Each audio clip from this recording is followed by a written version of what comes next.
Hey, it's Alvin from Priceline Pharmacy, West Brunswick, and we're doing this week's live Q&A Ask Alvin Show. I think we're up to episode number 15 or 16, I cannot remember. Yeah, so my intention for these videos is to provide as much value as I can and as much information as I can for our clients and those out in Facebook land and YouTube land. We just want to give you, I want to give you the best information that I can to help with your wellness related questions, your pharmacy related questions, and all things to help you get better sooner. With the recent growth of the channel, I just wanted to continue to ask you to like, share, subscribe to our channel. It just helps spread the word out there, and that's always really, really appreciated. And a little word on that, so thank you for everyone who's been doing that, because we now have a whole heap of new viewers and subscribers who tune into the show every week. For them, I just wanted to give a little bit of a background on me and my philosophy and why I'm doing what I'm doing and what I'm all about. I'm totally passionate about helping people get better sooner and using a combination of pharmacy medicines and natural medicines to help my clients achieve optimal wellness. With natural medicines, I love using them in conjunction with pharmacy medicines. I'm also a big advocate of the holistic approach. So that involves using food as medicine, lifestyle, including exercise and that kind of thing, and meditation and yoga and all those things put in together to help you get better sooner.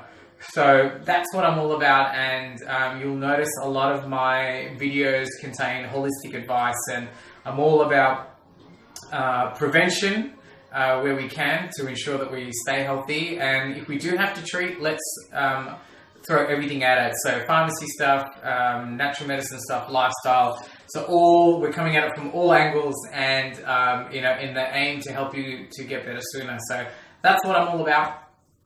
To all our new video viewers, it's cool. This is a live Q&A session. So if you have any questions, you jump on right now. Write your questions in the comments below, and I'll do my very best to answer them. If you're watching a replay, also please leave your questions in the comments below, because I will answer it next week, and I'll also aim to answer it. I'll give you a quick answer on Facebook and via text, and then I will answer it in depth next week when I do the next show. So the show's kind of random. Sometimes we do it on Thursday at 2 o'clock, 4 o'clock Friday, but there's always updates on our Facebook page.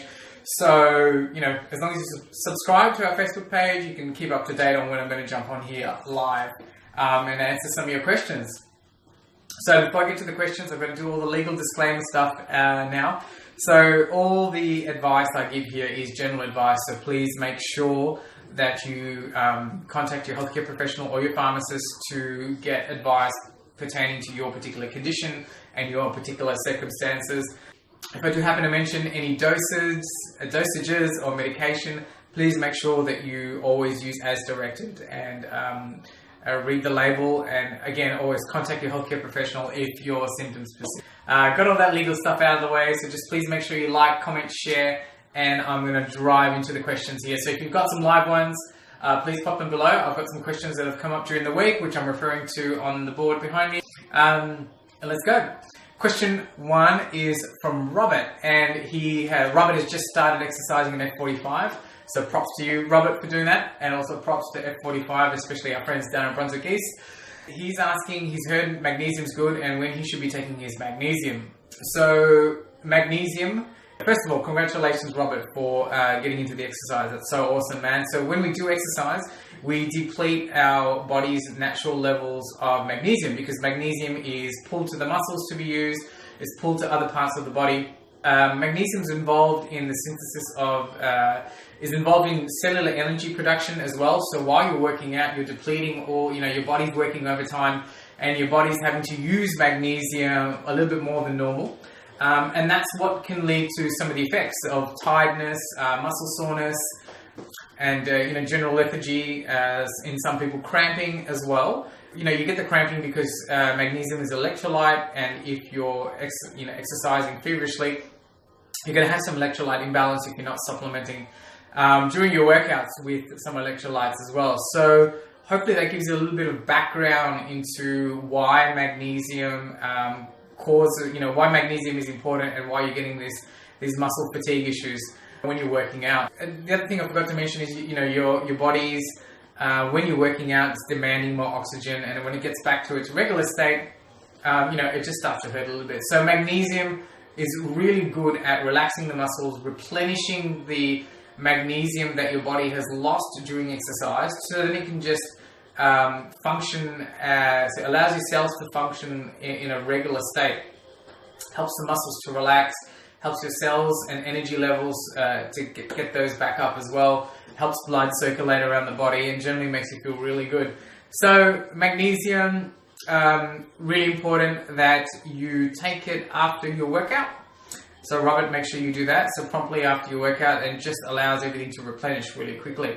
I would also encourage you to take magnesium, have a second dose before you go to bed, because it just helps you recover really quickly, and it helps at night time. So I'm assuming, Robert, if you're working out in the morning, you can do magnesium post-workout then do another dose before you go to bed.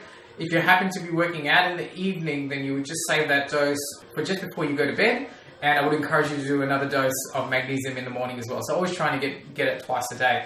Magnesium, I always love to get it through food. So my favorite sources of magnesium are pumpkin seeds, roasted, almonds and Brazil nuts. But unfortunately, that's a good synergistic way. You're not going to get magnesium in your diet. You're not going to get the massive amounts of magnesium that you need to post-workout. So find a good supplement which has got the right forms of magnesium. So having the magnesium in the right form is really important. That allows it to absorb quickly into your body and get to work a lot quicker.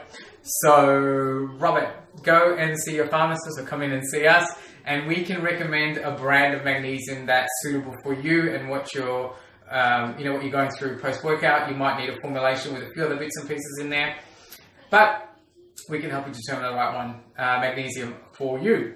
Robert, thank you. Great question. Next question I've got is from Claire. Claire has been watching our Instagram videos, and she's seen a lot of our videos where we're drinking a lot of green juice. And she's asking what the benefits are of green juice and the ones that we're drinking. The green juice that we're drinking we're drinking it because it's yum. And it's, everybody knows you need to eat your vegetables. So the green juices that we're preparing in the pharmacy, and I'm just preparing it at home and giving it to the team, so it's not something we're selling. But basically, they give you high amounts of antioxidants, really good at providing energy over the course of the day, and they're very detoxifying for us as well. So they just help cleanse the body and provide energy to all the cells within our body through the form of what we call phytonutrients. So these are the nutrients that are in these plants and in the vegetables. In the green juices that I'm using during the day, when I'm making up in the morning, what I typically have in the green juice, all the green leafy stuff, obviously. So stuff like kale, which is a really good antioxidant. I've got celery, cucumber, parsley, coriander, ginger, lemon, and I just rotate all of these things around. And then for sweetness, I throw in a little bit of watermelon, or some pawpaw, but you can really put in whatever you want in there to sweeten it up. A lot of people use green apples as well, so I'm just using whatever seasonal and whatever I can get at my local green grocer, and I just put that in into my juice machine, and I consume that over the course of the day. So there's different types of ways that you can make a green juice. So you can put it in your NutriBullet.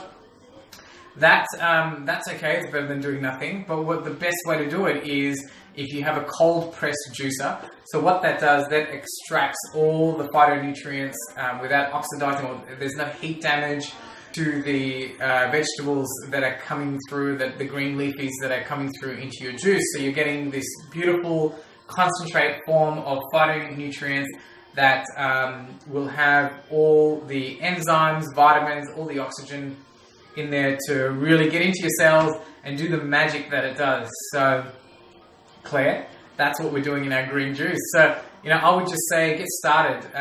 Fresh is awesome if you can, and if you have a Ninja or a Bullet or whatever that mechanically whizzes it up, do it. If you've got a juicer, do that, but really cold press is the way you want to go, and you just need to buy a machine for that. If you can't get to the fresh fruit and vegetables, you certainly can buy phytonutrient powder from the pharmacy. You'll see a lot of these greens powders available, and they're great formulas. They've got other things in there as well. I sometimes add that because it contains quite often a lot more of the vitamins and nutrients and stuff in there as well. I typically add that to my green shake, but you can buy greens powder as well and make it up with some juice or apple juice or water, and you can drink that as well. So I really recommend it every day. It's a good way just to feel good, and you know you're stacking in those veggies, which are pretty hard to do otherwise if you're not liquefying them in some sort or form. Cool. Claire, well, I'm glad you're watching our Instagram lives, and if you're make sure you find us on Instagram, because we put up a whole heap of separate content to what we put up on Facebook. So, great. Next question is from Sage. She's asking how we go about treating dandruff now, and if there's any new ways to do it. So, quick recap on dandruff. So basically, dandruff is shedding of excess amounts of dead skin from our scalp, usually. It's a sign of inflammation, definitely a sign that we're stressed. It can happen to, believe it or not, dry skin and oily skin. So for dry skin, if you've got dry patches around the body, this can get to the scalp as well. And if your body's producing too much oil and you've got oily skin, it also, funnily enough, can produce dandruff as well, what's known as seborrheic dandruff or seborrheic dermatitis. It's also caused, and that can also bring yeast or fungus into the equation as well, which can then flare up the dandruff. And also sometimes using some chemical products in our hair can upset the balance that's going on in our scalp and cause dandruff. So what's the best way to treat it? I'll go through the pharmacy ways first. You can actually get some antifungal shampoos. That would be one of the first ways I would go about treating it, which you apply to the scalp, leave it on for 5 minutes, and wash it off. You do that a couple of times a week. I would also encourage you to use a very simple hypoallergenic shampoo that's rehydrating and moisturizing. So what that does is that regulates the pH on the scalp, so your scalp is like in its regular state and can start to work through healing itself and settling down the scalp. I would also be recommending, you can use coal tar as well. So coal tar is an old school solution. It smells kind of funky, but it certainly will help with the itchy sensation, and settle it down a little bit as well. In terms of supplementation, definitely be going for some fish oils, omega-3s, or any other form of omega-3s, because that's really good at helping the skin maintain its regular state and reducing inflammation. I would also be using coconut oil because that's got antiviral, antibacterial, antifungal properties, so you can use that in the form of a capsule or really apply it to the scalp and leave it overnight and then wash it off. Also, I would be using some probiotics as well. Yeah, with probiotics come up with everything, I know. So that's really useful in controlling the inflammatory process and regulating your immune system in the gut. So probiotics would be a big thing as well there, Sage. Depending on what you've tried, that's what I would do. And a lot of people only use the shampoos only, but I would really encourage you to stack all the other stuff as well, because you just want to get rid of it and ensure that it doesn't come back. By using the fish oils and the probiotics, you're going to experience a whole heap of other beneficial effects as well. Easy. Sage, hopefully that answers your question. I'm sure it did. The last question for today is from Zara, and she's asking how medicines, she noticed how there's 2 different prices on her medicines, and what's the more expensive price. Yeah, great. So we happen to live in this awesome country, Zara, where our medicines are subsidized. Some medicines are subsidized by the government, the expensive ones.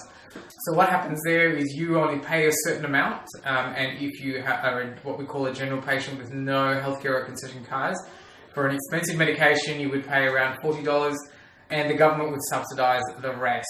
So the question you were asking is, how am I eligible, or how are the medicines subsidized?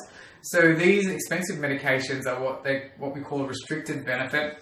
So that means when you go to the doctor has certain restrictions on who's eligible to be prescribed this medication. So your friend may be eligible for it, but you may not. And it's just depending on the symptoms that you present usually, and whether you meet that criteria. Because these medications are so expensive, the government set restrictions on who can have it and who can't have it, and the doctors need to abide by this. The prices are determined by in conjunction with the government and the manufacturers as well, to come up with a price for the medication.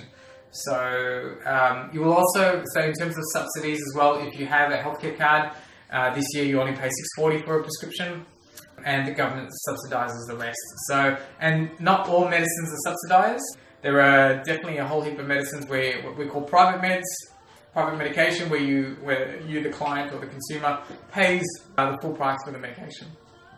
Zara, hopefully that answers your question. And that's it. That's it. All done for today. So just please make sure that you like, share, subscribe, comment. Leave a comment below. I'll answer your question during the week and I'll answer it live, or stay up to date on our Facebook page, and you can see when we're on next time. So thank you very much for tuning in.